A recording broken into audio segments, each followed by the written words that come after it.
Hi welcome back to my channel. ఈరోజు కథ హృదయ స్పందన 25వ భాగాన్ని వినేద్దాం. తార త్వరగా డ్యూటీకి వెళ్ళాలని ఉదయాన్నే లేచి రెడీ అవుతుంది. శ్రీకి మెలకు వచ్చి తార కోసం చూస్తే తార డ్రెస్సింగ్ టేబుల్ దగ్గర ఉంది. శ్రీ వెళ్ళి వెనక నుండి హత్తుకొని, ఏంటి బంగారం ఇంత ఎర్లీగా రెడీ అవుతున్నావు అన్నాడు. ఈరోజు నాకు మార్నింగ్ షిఫ్ట్ 8కే, సో అందుకే రెడీ అవుతున్నా అన్నది తార. ఒక 10 minutes వెయిట్ చేయి, నేను వచ్చి డ్రాప్ చేస్తాను అన్నాడు శ్రీ. నేను వెళ్తాలే శ్రీ, నువ్వు పడుకో అన్నది తార. చెప్పింది చెయ్యి, నేను వస్తున్నాను అన్నాడు. సరే నేను కిందికి వెళ్ళింది. కాంతమ్మ బాక్స్లో టిఫిన్ పెట్టిస్తే తీసుకుంది తార. శ్రీ రాగానే ఇద్దరు హాస్పిటల్కి బయలుదేరారు. వీళ్ళ వెనకాలే ఇంకో కారు కూడా బయలుదేరింది. శ్రీ తార దిగగానే, తార ఆఫ్టర్నూన్ లంచ్ కలిసి చేద్దాం, వెయిట్ చేయి అన్నాడు. వెళ్ళేదల్లా వెనక్కి వచ్చి, ఓకే మై డియర్ హబ్బీ అంది తార. శ్రీ ముఖం మతాబులా వెలిగిపోయింది. కిందికి దిగి తార చేతి మీద ముద్దు పెట్టి, బాయ్ స్వీట్ హార్ట్ అని కారెక్కి వెళ్ళిపోయాడు. తార నవ్వుకుంటూ తన క్యాబిన్ వైపు నడిచింది. ఇదంతా గమనించిన కారులోని వ్యక్తి కళ్ళు కోపంతో ఎరిపెక్కాయి. అది ఎవరో మీకు ఈ పాటికే అర్థమై ఉంటుంది. ఇంకెవరు, మన డాక్టర్ సంజయ్. తార హాస్పిటల్కి వస్తుంటే తను కూడా అటువైపు నుండే వస్తున్నానని చెప్పి లిఫ్ట్ ఇద్దామనుకుంటే మధ్యలో ఈ శ్రీ వచ్చి ప్లాన్ అంతా చెడగొట్టానని అనుకుంటూ శ్రీ వెళ్ళిన వైపే చూస్తూ నిల్చున్నాడు. తార వార్డులోకి రౌండ్స్కి వెళ్ళింది. అందరినీ చెక్ చేసి మెడిసిన్ ఏదైనా చేంజ్ ఉంటే రాసి పేరెంట్స్తో అన్ని జాగ్రత్తలు చెప్పి వచ్చి క్యాబిన్లో కూర్చుంది. హ్యాండ్ వాష్ చేసుకుని వచ్చి టిఫిన్ బాక్స్ ఓపెన్ చేసింది. తను తినబోతుండగా నర్సు వచ్చి డాక్టర్ సంజయ్ పిలుస్తున్నారని చెప్పింది. టిఫిన్ చేసి వస్తానని చెప్పు అని టిఫిన్ తినసాగింది తార.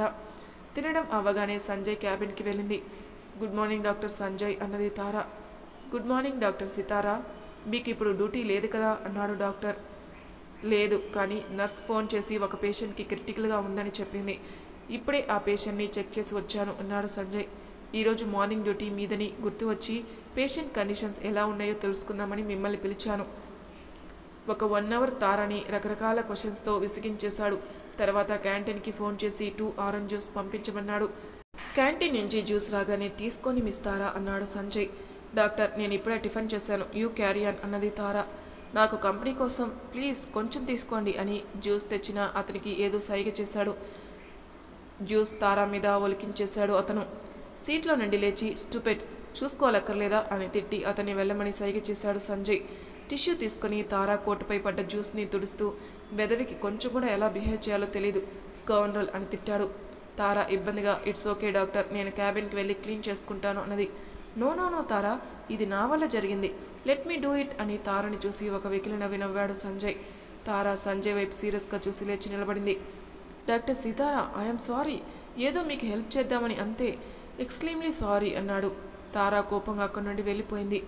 తార వెళ్ళిన వైపే చూస్తూ, ఎక్కడికి పోతావే బుల్లిపుల్లి పిట్ట, నువ్వు నాకు చిక్కక తప్పదు, నేను నిన్ను నలిపేయడం తప్పదు అని ఒక విషపు నవ్వాడు. తార క్యాబిన్కి వచ్చి, మార్నింగే చిరాకు తెప్పించాడు. అసలేంటి అతని ఉద్దేశం? ఒక లేడీతో ఎలా బిహేవ్ చేయాలో తెలీదా? అతను కావాలని చేశాడా లేక పొరపాటుగా చేశాడా? చూద్దాం ముందు ఎలా ఉంటాడో. శరీరం కుంటిదైనా గుడ్డిదైనా పెద్ద సమస్య లేదు, కానీ ఆలోచనలు కుంటివో గుడ్డివో అయితేనే సమస్య. ఒకవేళ అతనిలో మంచితనం ఉంటే పర్వాలేదు, లేకపోతే అప్పుడు ఆలోచించవచ్చు అని తన మనసులో తానే మాట్లాడుకుంటుంది. ఏంటే నీలో నువ్వే మాట్లాడుకుంటున్నావు? ఏంటి శ్రీ గురించా? మళ్ళీ ఏమైనా అన్నాడా అన్నది గీత. అయినా నాకు తెలిసి తను చాలా మారినట్టు అనిపిస్తున్నాడే, తనతో ప్రాబ్లం లేదు కదా అన్నది. శ్రీ ఇప్పుడు చాలా మారిపోయాడు, ఇదివరకట్లాగా లేడు, ఇప్పుడు నాతో బాగానే ఉంటున్నాడే అన్నది తార.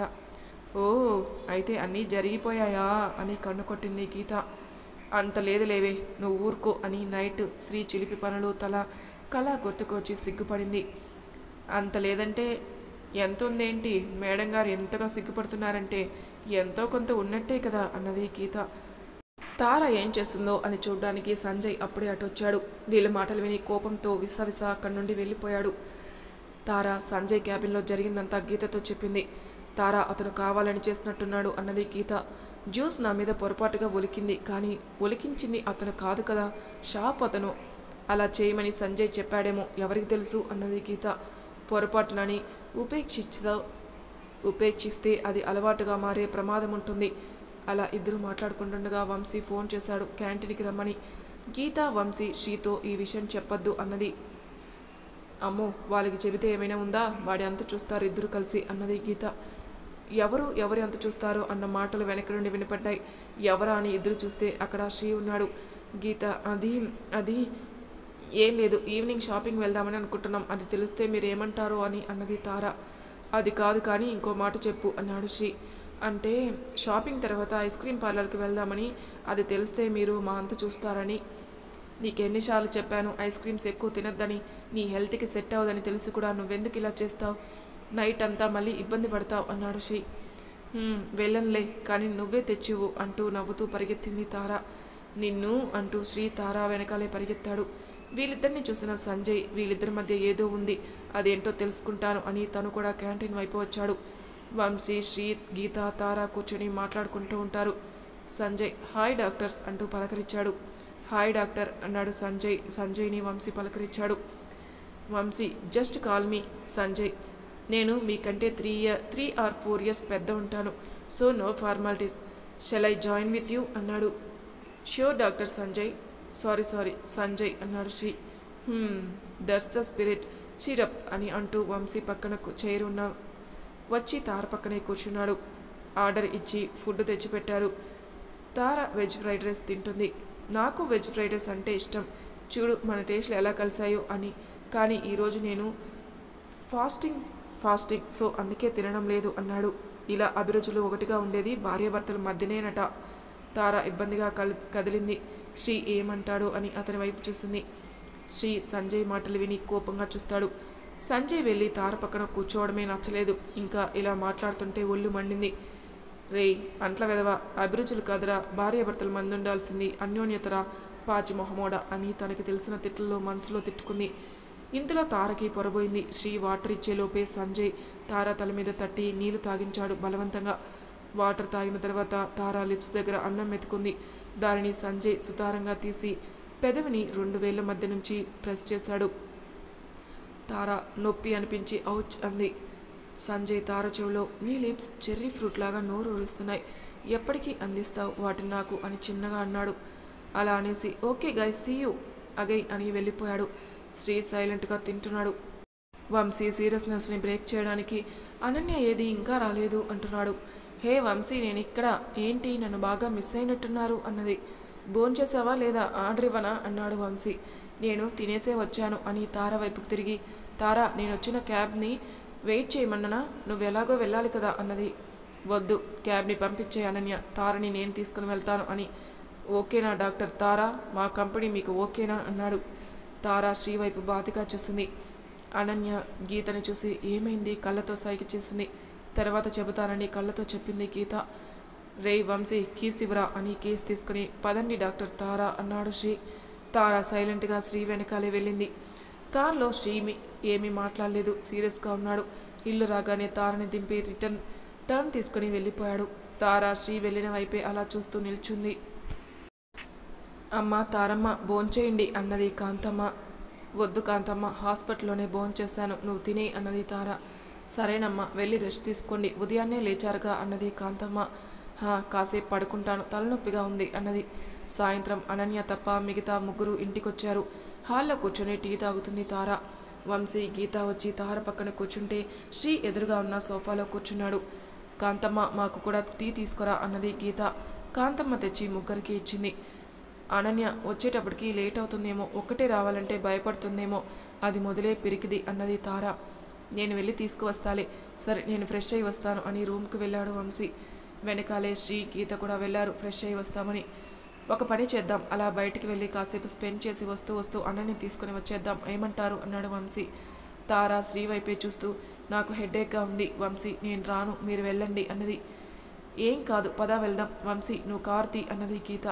తార డ్రెస్ చేంజ్ చేసుకుని వస్తానని వెళ్ళి చేంజ్ చేసుకుని వచ్చింది. తార వచ్చాక బయలుదేరారు. వంశీ ఒక ఐస్ క్రీమ్ పార్లర్ ముందు కారు ఆపాడు. అందరూ లోపలికి వెళ్ళి కూర్చున్నారు. ఎవరికి కావాల్సిన ఫ్లేవర్స్ వాళ్ళు ఆర్డర్ ఇచ్చారు. కానీ తార నాకు వద్దని జ్యూస్ ఆర్డర్ ఇచ్చింది. శ్రీ అసలు ఏమీ మాట్లాడకుండా సీరియస్నెస్ మెయింటైన్ చేస్తున్నాడు. శ్రీ కాస్త ఆ సీరియస్నెస్ తగ్గించి కొంచెం నవ్వరా అన్నాడు వంశీ. శ్రీ ఏమీ మాట్లాడకుండా సైలెంట్గా తింటున్నాడు. మూడౌట్ నుండి బయటికి రావడానికి ఇలా తీసుకువస్తే ఇక్కడేదో 3వ ప్రపంచ యుద్ధం జరుగుతున్నంత భీకరంగా ఉందిరా నీ ఫేసు అన్నాడు వంశీ. ఎక్కువ చేయకుండా నోరు మూసుకొని తిను అన్నాడు శ్రీ. వాడి ఎవడి మీద ఉన్న కోపాన్ని మా మీద చూపిస్తే ఎలా రా అన్నాడు వంశీ. గీత తార ఒకరి ముఖాలు ఒకరు చూసుకొని సైలెంట్గా ఉన్నారు. శ్రీ తినడం అయితే రండి అని బయటికి వెళ్ళిపోయాడు. ఉఫ్, వీడి కోపాన్ని ఎలా తగ్గించాలో అని అనుకుంటూ గీత తారని తీసుకుని వచ్చేసి కారులో కూర్చొని స్టార్ట్ చేశాడు. హాస్పిటల్కి వెళ్ళి అనన్యని తీసుకుని ఇంటికి వచ్చారు. భోజనాల దగ్గర కూడా శ్రీ అలానే ఉన్నాడు. వంశీ ఇలా కాదు అనుకుని సీరియస్నెస్ బ్రేక్ చేయాలని ఒక జోక్ చెప్పాడు. హే, నేను ఒకటి చెప్తాను వినండి అంటూ అందరూ ఏం చెబుతాడా అని వంశీ వైపు చూశారు. వంశీకి వాళ్ళ క్యూరియాసిటీ నిన్ను చూసి నవ్వొచ్చింది. 55 ఏళ్ల మంగతాయారు గుండెపోటుతో హాస్పిటల్లో చేరింది. డాక్టర్ ఆపరేషన్ మొదలుపెట్టాడు. మంగతాయారు చావుకి దగ్గరగా వెళ్ళింది. దేవుడు కనపడ్డాడు. దేవుడా, నాకు అప్పుడే 100 ఏళ్ళు నిండిపోయాయా అని ఏడ్చేసింది. దేవుడు అప్పుడు భయపడకు తాయారమ్మా, నీకింకా 30 ఏళ్ళు ఆయుర్దాయం ఉంది అన్నాడు. ఆపరేషన్ సక్సెస్ అయింది. తాయారు కోలుకుంది. అదే హాస్పిటల్లోని కాస్మెటిక్ డిపార్ట్మెంట్లో చేరి ఫేస్ లిఫ్ట్, లిపోసెక్షన్, టమ్మీ టక్ చేయించుకుంది. జుట్టుకి రంగు కూడా వేయించుకుంది. డిశ్చార్జ్ అయ్యి ఇంటికి వెళ్ళడానికి రోడ్డు దాటుతుంటే లారీ కింద పడి చనిపోయింది. అప్పుడే మంగతాయారు దేవుణ్ణి అడిగింది, ఇదేమిటయ్యా, ఇంకా 30 ఏళ్ళు ఆయుష్ ఉందన్నావు, అప్పుడే చంపేశావేమిటి అని. నీ మేకప్ తగలయ్యా, నేను గుర్తుపట్టలేకపోయాను అని అన్నాడు దేవుడు. వంశీ చెప్పి అందరి వైపు చూశాడు. అందరూ నవ్వుతున్నారు. శ్రీ కూడా పక్కకు తిరిగి నవ్వుకున్నాడు. అమ్మయ్య, నవ్వేశాడు అని మనసులో అనుకున్నాడు వంశీ. శ్రీ తినేసి పైకి వెళ్ళిపోయాడు. తార శ్రీ ఇంకా అలానే ఉన్నాడని అనుకుని ఫీల్ అయ్యింది. తార, నువ్వేమీ ఫీల్ అవ్వద్దు, వాడి కోపం గురించి తెలిసిందే కదా, కాసేపటికి మామూలు అయిపోతాడు, వెళ్ళి పడుకో అని గీత అనన్య వైపు చూసి, మీరేంటి తమాషా చూస్తున్నారా, వెళ్ళి పడుకోండి అన్నాడు వంశీ. అందరూ ఎవరు రూమ్స్కి వాళ్ళు వెళ్ళిపోయారు. తార రూమ్లోకి వెళ్ళేసరికి శ్రీ బాల్కనీలో నిల్చొని ఉన్నాడు. తార శ్రీ వెనకాలే వెళ్ళి నిల్చుంది. శ్రీ అని పిలిచింది. ఏంటో చెప్పు. తారా శ్రీ దగ్గరగా వెళ్ళి, ఇందులో నా తప్పేమీ లేదు శ్రీ, అతను ఎందుకు అలా బిహేవ్ చేశాడో అర్థం కావడం లేదు, ప్లీజ్ నాతో మాట్లాడు, ఇలా ఉండకు అన్నది. ఇటు తిరిగి బిగ్గరగా నవ్వి తారని పట్టుకొని, బంగారం ఒకటి చెప్పునా, నువ్వు నన్ను సంతోషపెట్టినా, నవ్వించినా, ఆట పట్టించినా, నన్ను ఏడిపించినా, చివరికి బాధ పెట్టినా, నువ్వు ఏం చేసినా నాకు ఇష్టమేరా. నీ మీద నాకు కోపమా, బాధ కొంచెంసేపు మాత్రమే, కానీ నీ మీద ప్రేమ మాత్రం జీవితకాలం. నాకు తెలుసు ఇందులో నీ తప్పు లేదని, కానీ వాడు అలా బిహేవ్ చేస్తే నాతో చెప్పలేదు చూడు, అందుకు కోపం వచ్చింది. నువ్వు చెప్పలేకపోవడానికి కారణం నేను నీకు అంత దగ్గరగా అనిపించలేదు, లేకుంటే నేను నీకు అంత నమ్మకాన్ని కలిగించలేదు. నీ మీద నాకేం కోపం లేదు, నా మీదే నాకు కోపం అని తార నుదుటిన ముద్దు పెట్టి తారని కౌగులించుకున్నాడు. తార కూడా శ్రీని కౌగులించుకొని, శ్రీ, నువ్వు కోప్పడితే పడతా, బాధ పెట్టినా భరిస్తా, ఏడిపిస్తే ఏడుస్తా, నవ్విస్తే నవ్వుతా, చంపితే ఆనందంగా చచ్చిపోతా, అంతేకాని నువ్వు మాట్లాడకుండా ఉంటే నేను బ్రతికినా చచ్చిన శవంతో సమానం. ఎందుకంటే నువ్వంటే భయం, నువ్వంటే పిచ్చి ప్రేమ, నువ్వు నా ప్రాణం, దయచేసి నన్ను దూరం తట్టుకోలేను శ్రీ అన్నది. పిచ్చి మొద్దు అని తార ఫేస్ని 2 చేతుల్లోకి తీసుకుని, ఎదుటి వ్యక్తి మనసుని అర్థం చేసుకోలేనప్పుడు, వారి మనోభావాల్ని గౌరవించలేనప్పుడు మనం మనిషిగా ఎంత ఎదిగినా ప్రయోజనం ఉండదు. నువ్వేంటో నాకు తెలీదా, అయినా నీకెందుకు అంత కోపం, ఎంత భయపడ్డానో తెలుసా అన్నది తార. అవును, నాకు కోపం ఎక్కువే, అంతకంటే ప్రేమ కూడా ఎక్కువే. నన్ను భరించడం చాలా చాలా కష్టం, నన్ను అర్థం చేసుకోవడం కూడా చాలా కష్టం. కానీ నా కోపాన్ని, ఆ కోపం వెనుక ఉన్న ప్రేమను నన్ను అర్థం చేసుకున్న వాళ్ళే నన్ను ఇష్టంతో భరిస్తారు. వాళ్ళు నన్ను ఎప్పటికీ వదులుకోరు. మరి నన్ను భరిస్తావా అన్నాడు శ్రీ. తార చిన్నగా నవ్వి, మరి ఇంత ప్రేమ ఎప్పటికీ ఉంటుందా? నేను చచ్చేదాకా నీ మీద ప్రేమ చావదు, ఇంకొకరి మీద ప్రేమ పుట్టదు. ఇప్పుడు నాకు ప్రపంచంలో విలువైనదంటూ ఏదీ లేదు, నీ నుండి నేను పొందే ప్రేమ తప్ప. నా ఊపిరి ఆగిపోయేలోపు ఇప్పటికైనా నీ ప్రేమని చెబుతావా లేదా? ఇక్కడ ప్రతి క్షణం నిన్నే గుర్తు చేసుకుంటుంది నా హృదయం అని తార చేయి తీసుకుని తన గుండెపై పెట్టుకున్నాడు. తార చేతిని వెనక్కి తీసుకుని, నాకు నిద్రొస్తుంది అని వెళ్ళి పడుకుంది. తార కళ్ళు మూసుకుని ఉంది. శ్రీ ఎంతకీ రాకపోయేసరికి ఏం చేస్తున్నాడబ్బా అనుకుంటూ కళ్ళు తెరిచి చూసింది. శ్రీ రూమ్లో కనపడలేదు. చుట్టూ చూసింది. బాల్కనీ డోర్ కూడా వేసింది. ఈ టైంలో ఎక్కడికి వెళ్ళాడు అని ఆలోచిస్తుంది. ఇందులో ఏదో అలికిడైతే టక్కున కళ్ళు మూసుకుంది. తారా లే అన్నాడు శ్రీ. నాకు నిద్ర వస్తుంది శ్రీ, ఏమైనా ఉంటే రేపు మాట్లాడుకుందాం అన్నది తార. తార రెక్క పట్టుకొని లేపి, ఇటు చూడు అన్నాడు. తార కళ్ళు ఒక్కసారిగా మెరిశాయి. శ్రీ చేతిలో తనకిష్టమైన బటర్ స్కాచ్ ఐస్ క్రీమ్ ఉంది. నాకేనా అన్నది తార. కాదే, పక్కింటోడికి, నీకు ఇష్టమని ఇందాక కూడా పార్లర్లో నేనే తిడతానని జ్యూస్ తాగావు, అందుకని ప్రేమతో తెప్పిస్తే రేపు మాట్లాడుకుందాం అది ఇది అని అంటావా అని బౌల్లో ఐస్ క్రీమ్ వేసి ఇచ్చాడు. తార కళ్ళల్లో నీళ్లు తిరిగాయి. ఏ బంగారం, నేను ఇప్పుడు ఏమన్నానని అని కంగారు పడ్డాడు శ్రీ. తార కళ్ళనీళ్ళు తుడుచుకుంటూ నాన్న గుర్తుకొచ్చారు. బాగుందమ్మా మీ తండ్రి కూతుళ్ళ ప్రేమ. నేను ఇంత కష్టపడి ఐస్ క్రీమ్ తెప్పించి ఇస్తుంటే నీకు మీ నాన్న గుర్తొచ్చాడా? నా బంగారమే. అంటే నాన్న కూడా ఇలాగే అమ్మకు తెలియకుండా అమ్మ పడుకున్న తర్వాత తెచ్చి తినిపిస్తారు అంది గుర్తుకు వచ్చి. ఇలా తనని తన తండ్రితో పోల్చినందుకు హ్యాపీగా ఫీల్ అయి తారకి తినమని తన నోటి దగ్గర పెట్టాడు. నేను తింటాను శ్రీ అన్నది. నేనే తినిపిస్తాను అని తార కళ్ళలోకి చూస్తూ ఐస్ క్రీమ్ తార నోటిలో పెట్టాడు శ్రీ. తార కూడా శ్రీ కళ్ళలోకి చూస్తూ ఆ కళ్ళలోని ప్రేమకు మైమరిచి తినేసింది. సంజయ్ అలా బిహేవ్ చేస్తే నాకెందుకు చెప్పలేదు అన్నాడు. నువ్వు కూడా అక్కడే ఉన్నావుగా, మళ్ళీ నేను చెప్పేదేముంది? నేను అడిగేది అది కాదు. ఇంకేముంది, అంతే కదా. మార్నింగ్ అతని క్యాబిన్లో జరిగిన విషయం అది నీకెలా తెలుసు? ఎలా తెలిస్తే ఏంటి? వాడిని చంపకి పట్టి పీక్కకుండా సైలెంట్గా వస్తావా? అది పొరపాటున జరిగిందేమోని అందున సీనియర్ డాక్టర్ కదా, ఏదైనా ప్రాబ్లం క్రియేట్ చేస్తే ఏంటి పొరపాట? తెలియక చేస్తే పొరపాటు, తెలిసి చేస్తే అది తప్పు. వాడు కావాలనే చేశాడు. షాప్ వాడిని 4 తొలగిస్తే అప్పుడు చెప్పాడు. వాడి ముఖం, వాడేంటి చేసేది? అంతదాకా వస్తే నేను వంశీ ఊరుకుంటామా? వాడిని ఏం చేస్తున్నా పాపం లేదు. చూడు బంగారం, ఆపద వచ్చినప్పుడు సైలెంట్గా వచ్చేయడం కాదు, ధైర్యంగా ముందడుగు వేయాలి. మనసులోని ఆత్మస్థైర్యం మనకి వచ్చిన ప్రాబ్లంని ఎదుర్కోవడంలో దాగి ఉంది. తార ఆశ్చర్యంతో శ్రీ వైపే చూస్తూ, నేను చూస్తుంది శ్రీనా లేక ఇంకెవరైనా? నేనంటేనే చిరాకు కోపంగా ఉండేవాడు. ఇప్పుడు ఒక్కసారిగా ఇలా ఒక మనిషిలో ఇన్ని యాంగిల్స్ ఉంటాయా అని మనసులో అనుకుంది తార. శ్రీకి అది అర్థమైనట్లు తార ఇలా రా అని బాల్కనీలోకి తీసుకుని వెళ్ళాడు. తార అటు చూడు అని ఆకాశం వైపు చూపించాడు. ఏముంది అక్కడ? నల్లని ఆకాశం, చంద్రుడు చుట్టూ నక్షత్రాలు, అంతే. ఇంకేముంది? అవన్నీ కాదు, ఓన్లీ చంద్రుడు చూడు. నిండు పున్నమి చంద్రుడు చాలా అందంగా ఉన్నాడు తార అన్నది. చంద్రుని బాగా చూడు, ఏం కనిపిస్తుంది? అంత అందమైన చంద్రునికి ఆ మచ్చేంటో కదా. అంతటి చంద్రునికే మచ్చుంది. మానవ మాత్రం మనమెంత చెప్పు. నాణానికే బొమ్మ బొరుసు ఉన్నట్టు మనిషిలో కూడా మంచి చెడు ఉంటాయి. తనలోని చెడుని గుర్తించి మనిషిగా మారినప్పుడే అతని విలువ గొప్పతనం తెలుస్తాయి. నేను అలా ఎందుకు ప్రవర్తించానో నీకు కూడా తెలుసు. నన్ను మంచిగా అర్థం చేసుకుంటే మంచిగా కనిపిస్తా, చెడుగా అర్థం చేసుకుంటే చెడుగానే కనిపిస్తా. లోపం నాలో లేదు, నువ్వు నన్ను అర్థం చేసుకునే విధానంలో ఉంది. నేను నా తప్పు తెలుసుకున్నాను. నాలో మార్పు మొదలై చాలా రోజులైంది. జీవితాంతం నీ చేయి వీడకూడదు అనుకుంటున్నాను. ఇప్పుడు నాలోని నా మార్పుని ఆహ్వానించలేవా? వేకువ వాకిటి ముగ్గుల, సాయం సంధ్యపు పొద్దుల, జాబిలి ముద్దుల చెల్లిలా, నన్ను మైపనిపించే వెన్నెలలా నా మది నీ చేరి నీ వలుపులతో నా ఎదలో గిలిగింతలు రేపి నా మనసుని కవ్విస్తావే ఓ లాలనలా. ఇది నీకు న్యాయమా? నీపై నాకున్న ప్రేమ అంతని చెప్పలేను శ్రీ. అలా అని నా ప్రేమను సముద్రంతో ఆకాశంతో పోల్చలేను అన్నది తార. అది చెబితేనో లేక పోలిస్తేనో తెలిసేది కాదు, అర్థం చేసుకుంటే తెలుస్తుంది అని మనసులో అనుకుని మునివేళ్లపై లేచి శ్రీ ముఖాన్ని 2 చేతులతో పట్టుకుని నుదుటిన ముద్దు పెట్టింది.